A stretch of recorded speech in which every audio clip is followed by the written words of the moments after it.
আচ্ছা, আপনি কি কখনো মৃত মানুষকে গোসল করিয়েছেন? যদি কখনো সুযোগ হয়, তাহলে মৃত ব্যক্তিকে গোসল করাবেন।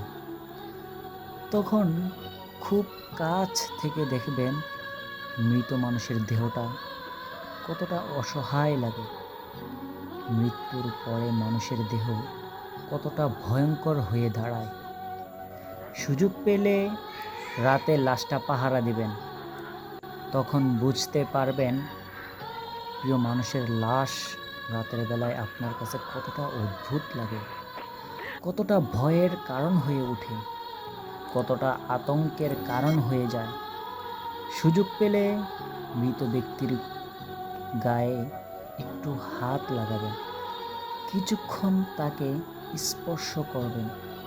আপনি যখন উপলব্ধি করার সুযোগ পাবেন এই পৃথিবীতে বিশাল প্রভাব প্রতিবর্তী মৃত্যুর পরে কতটা নির্যাতনের রূপ নেয়। সুযোগ পেলে আপনজনদের লাশ কবরে নামাবেন। খুব আগ্রহ নিয়ে শেষবারের মতো মৃত ব্যক্তির দেহটা একবার দেখার চেষ্টা করবেন এবং বারবার উপলব্ধি করার চেষ্টা করবেন এমনি তোদের সাথে অন্তকালের যাত্রা। এটাই আপনার জীবনের শেষ দেখা।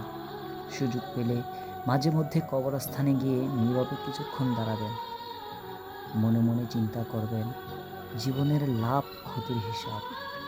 এই মানুষগুলো এই পৃথিবীতে কি করে গেছেন, কাদের রেখে গেছেন? তারা কি কখনো এমনিতে মানুষগুলোকে স্মরণ করার জন্য কবরস্থানে আসে? তাহলে কিসের এত অহংকার নিজেকে নিয়ে? 3.5 হাত মাটির তলে তো যেতেই হবে।